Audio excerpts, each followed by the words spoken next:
anggota Majelis Rakyat Papua, kami secara institusi, kami melakukan penguatan kapasitas bagi kami selaku anggota Majelis Rakyat Papua di akhir tahun, dan juga 2 hari kami lakukan dari sejak tanggal hari Jumat yang lalu saya berada di Jakarta dan sampai hari ini masih ada di Jakarta. Agenda yang kami lakukan adalah 2 hari kami melaksanakan BIMTEK, yaitu untuk penguatan kapasitas bagi seluruh anggota Majelis Rakyat Papua, mulai dari pimpinan sampai pada anggota Majelis Rakyat Papua, bahkan juga sekretariat dan staf sekretariat semua. Kurang lebih kami ada sekitar 70 lebih orang ada di Jakarta. Dan setelah kami melaksanakan BIMTEK dan kami dibagi di dalam tim-tim kerja, yaitu saya masuk di dalam tim afirmasi perlindungan hak orang asli Papua. Kami melakukan beberapa agenda, termasuk di dalamnya juga ada tim hukum dan HAM dan juga tim-tim kerja otsus. Nah, khusus kami tim afirmasi dan juga Pokja Agama, selaku saya sebagai anggota Pokja Agama, kelompok kerja agama, kami melakukan pertemuan dengan Menteri PUPR terkait dengan bantuan perumahan sebanyak 12.000 unit yang sudah pernah diperjuangkan oleh teman-teman kami di periode sebelumnya. Dan bantuan rumah itu diupayakan oleh Pokja Agama pada periode lalu, itu untuk menolong kepada seluruh hamba-hamba Tuhan, seluruh pekerja-pekerja gereja, pekerja agama, kemudian juga saudara-saudara kami yang sudah mendapatkan suaka di negara tetangga, kemudian dilakukan pendekatan-pendekatan dan mereka mengambil keputusan untuk kembali ke Indonesia, ke Papua, dan kita juga mesti memberikan perhatian kepada saudara-saudara kita sehingga mereka merasa nyaman di negara mereka sendiri. Dan Pokja Agama telah melakukan pertemuan dengan pihak Kementerian PUPR dan kami akan menindaklanjutinya juga pada tahun 2022. Harapan kami melalui kerja-kerja Pokja Agama sehingga semua pekerja-pekerja gereja, pekerja agama, baik pendeta, ustadz dan semuanya, mereka boleh mendapatkan tempat yang layak sehingga mereka juga melakukan tugas-tugas mereka, tugas pelayanan mereka, meningkatkan spiritualitas dari seluruh umat itu dengan baik.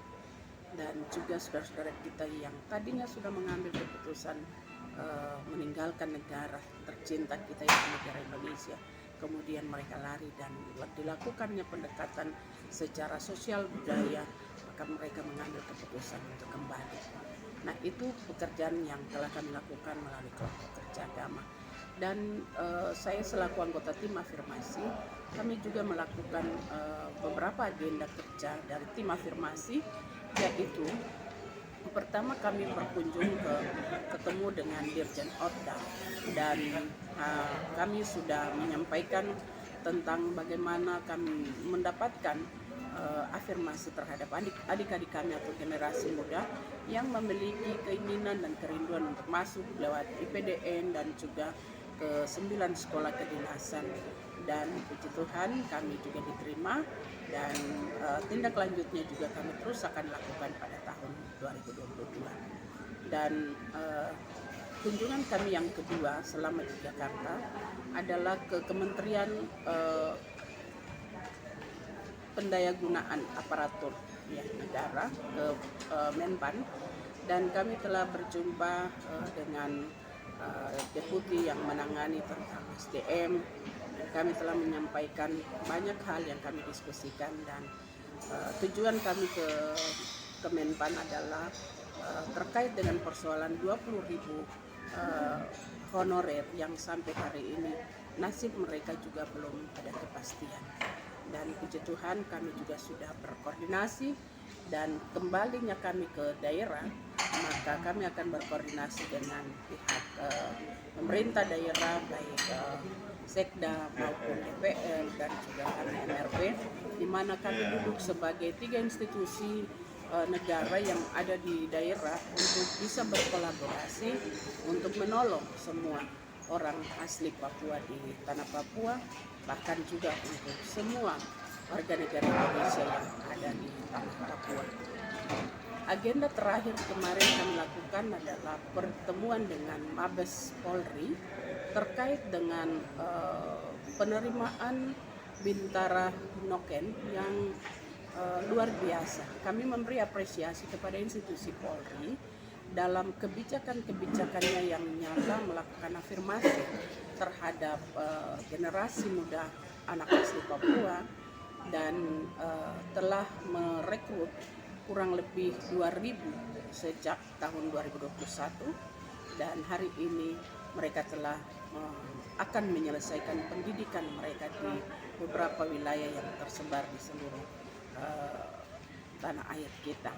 Beberapa provinsi yang menerima untuk anak-anak kami juga mereka boleh dididik dan juga mengambil pengalaman dari daerah itu masing-masing. Dan puji Tuhan pada tahun 2021 telah direkrut sebanyak 2.000 Bintara Noken oleh Polda Papua, dan itu juga kami juga merasa bahwa di era otonomi khusus kami butuh juga bagaimana anak-anak kami juga bisa diberdayakan oleh institusi-institusi pemerintah yang lain, baik pemerintah maupun juga pihak swasta yang ingin memberdayakan anak-anak muda. Kami juga menitipkan itu tidak hanya di institusi Polri, tetapi kami juga berharap agar TNI bahkan juga pihak-pihak lain dapat menolong orang Papua itu dengan cara memberdayakan generasi Papua yang hari ini kami melihat angka persentase tingkat pengangguran cukup tinggi sekali. Itu diakibatkan karena angka juga persentase angka kemiskinan 26% bagi kami di Papua. Ini sebuah keprihatinan yang luar biasa yang saya lihat sebagai seorang perempuan di Papua, dan berharap angka ini bersama-sama kita berkolaborasi oleh semua pihak, baik pemerintah, swasta, masyarakat. Kita semua akan bersatu padu untuk bagaimana bisa menggenjot supaya 26% ini kita harus pastikan untuk kita turunkan. Dan salah satu institusi yang mungkin saya lihat berkontribusi adalah baru Polri yang sudah merekrut 2.000 khusus untuk kami di Papua, dan di Papua Barat 1.500. Itu data yang kemarin kami koordinasi dengan pihak Mabes, dan mereka bisa mempresentasikan itu kepada kami sebagai anggota lembaga representasi kultur di tanah Papua. Dan kami merencanakan Pemda, DPR, MRP, kami juga semua harus duduk berdiskusi, berkolaborasi untuk pengembangan sumber daya manusia Papua ke depan. Karena itu Polri juga telah bersepakat juga dengan kami untuk merekrut lagi kembali kurang lebih 2.500 di tahun 2022, dan kami selaku pemerintah yaitu DPR, MRP dan juga Pemda melalui sumber dana otsus, saya berpikir bahwa pengembangan sumber daya manusia Papua itu sangat penting dibanding dengan hal-hal lain yang kita gunakan uang. Dan marilah kita menggunakan berkat yang besar yang Tuhan anugerahkan kepada kita orang Papua. Kita bisa memanfaatkan itu dengan baik untuk generasi Indonesia di tanah Papua yang lebih berkualitas. Dan kita berharap untuk institusi Polri ini tetap eksis, karena ke depan pasti akan dilakukan pengembangan daerah-daerah yang akan dimekarkan, bahkan juga di daerah-daerah konflik yang hari ini saya lihat itu anggota itu sangat kurang. Karena itu kami juga berharap melalui tim afirmasi kemarin kami sudah menyampaikan kepada pihak yang berkompeten, pihak yang memiliki kewenangan kebijakan yang akan diambil untuk menolong kami di tanah Papua. Tugas kami selaku lembaga kultur orang asli Papua adalah bagaimana kami juga bisa mempersiapkan sumber daya manusia generasi Papua. Kami bisa memberikan penguatan kepada mereka untuk mempersiapkan diri mereka, sehingga ketika mereka mendaftar untuk ikut tes di institusi misalnya Polri, TNI, mereka sudah dipastikan bahwa fisik mereka sudah siap, sangat siap untuk masuk dalam kompetisi di institusi tersebut. Dan saya melihat sebagai seorang perempuan dan juga sebagai anggota Majelis Rakyat Papua di kelompok kerja agama yang diutus oleh gereja, kami tetap hadir sebagai orang tua, kami juga hadir sebagai mama, kami juga harus memberikan penguatan, tidak hanya di tempat-tempat yang formal, tidak hanya di acara-acara formal, tetapi kami tetap hadir di semua lini, semua basis sebagai mama untuk bisa memberikan penguatan kepada anak-anak kami, sehingga ketika mereka diberikan ruang dan kesempatan melalui institusi-institusi pemerintah tadi, mereka sudah siap untuk bisa masuk dan bisa bersaing dengan saudara-saudara mereka di provinsi yang lain.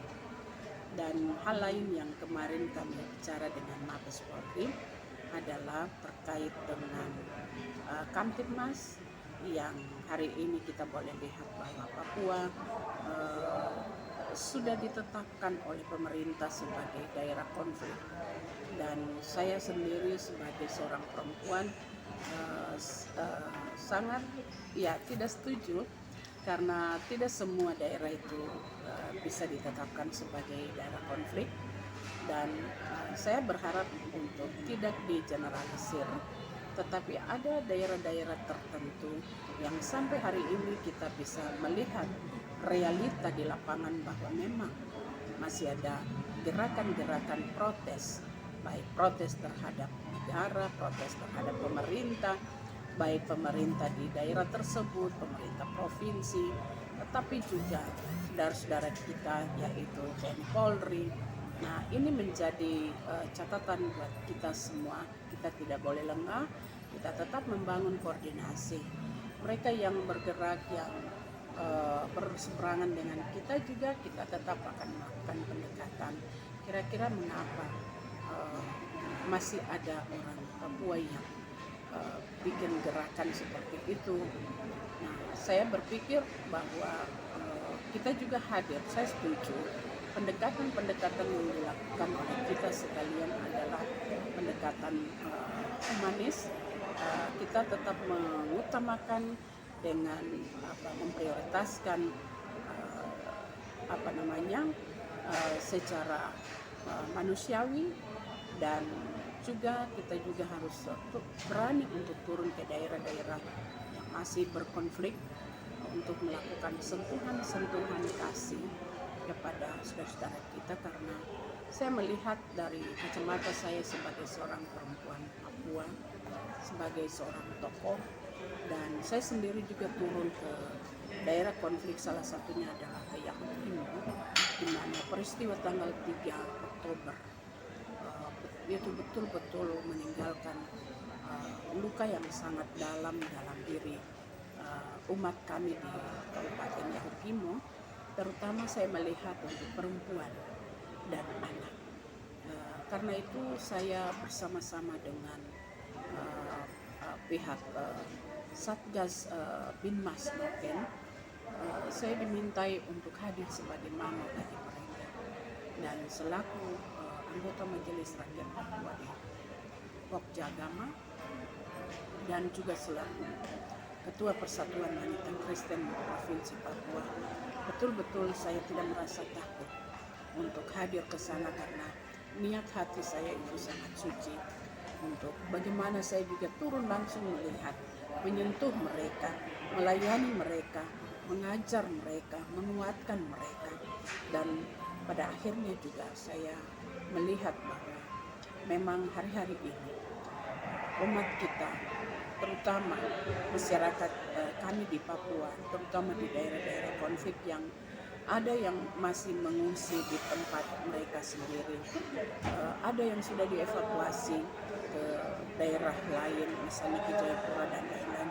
Tapi mereka itu tetap membawa luka hati mereka kemanapun mereka pergi. Karena itu kita ya sebagai pemerintah, kita juga harus hadir mencari. Kita tidak boleh menunggu untuk mereka datang melaporkan. Kita harus peka, ya. Kita harus peka sekali, harus melihat dan mendengar keluh kesah masyarakat kita. Dan kunjungan saya ke Yahukimo itu sebanyak 2 kali. Yang kedua itu kami dari lembaga. Saya mengantar bersama dengan teman saya dari Pokjagama. Kami turun ke sana membawa ala kadar yang kami siapkan berupa bama dan seluruh kebutuhan kurang lebih hampir 1 ton. Dan itu saya belanjakan semua di Jayapura dan kami membayar harga cukup mahal, tetapi motivasi kami adalah bagaimana kami bisa hadir memberikan solusi juga kepada mereka karena banyak sekali kebutuhan yang mereka butuhkan di tempat pengungsian. Dan saya berharap Kementerian Sosial, Dinas Sosial juga harus melihat kondisi yang dialami oleh Papua hari ini, terutama para korban daripada konflik ini. Saya berharap untuk kita tidak tinggalkan mereka, tapi kita harus turun mencari mereka dan harus memberi mereka makan, baik makanan rohani maupun makanan jasmani. Saya pikir mungkin itu yang bisa saya sampaikan hari ini, dan saya berharap untuk negara tidak menutup mata untuk kami di Papua. Kita tetap berkoordinasi, berkolaborasi untuk menolong masyarakat Indonesia yang ada di Provinsi Papua, tetapi juga mungkin banyak sekali yang ada di provinsi-provinsi lain yang juga menunggu pelayanan kita, sentuhan kita kepada mereka. Saya mohon maaf karena itu yang saya alami, saya lihat. Ketika saya pulang dari Yahukimo tanggal 19, tanggal 20 terjadi penembakan lagi terhadap saudara-saudara kita yang menjadi penjaga buat masyarakat di sana. Dan saya juga ikut prihatin, berduka, karena saya baru saja meninggalkan Yahukimo ketika 1 minggu saya di atas semua aman. Tapi ketika kami pulang, tanggal 20 terjadi penembakan, tanggal 3 juga terjadi penembakan. Jadi saya atas nama pribadi, keluarga, dan juga sebagai orang Papua, saya menghimbau, menyerukan untuk saudara-saudara, baik pihak TNI, Polri, masyarakat, pemerintah, bahkan saya punya saudara-saudara yang masih ada hidup. Kalau bisa kita hentikan kekerasan di atas tanah Papua. Dan kita berdoa supaya Tuhan berdaulat di atas tanah Papua untuk menyelesaikan semua pergumulan orang Papua selamanya. Hati yang terluka hanya Tuhan yang bisa mengobati, menghibur, menguatkan. Dan menjelang Natal ini saya juga menyerukan untuk kita tetap berdoa supaya Kamtipmas di tanah Papua itu terkendali dan masyarakat Papua diberkati. Kita tetap bersandar dan berharap kepada Tuhan. Manusia sangat terbatas, tetapi Tuhan Allah yang tidak terbatas, yang menempatkan kita di tanah Papua, pasti Dia akan menolong dan membawa kita keluar dari seluruh persoalan yang selama ini kita alami. Tuhan memberkati kita.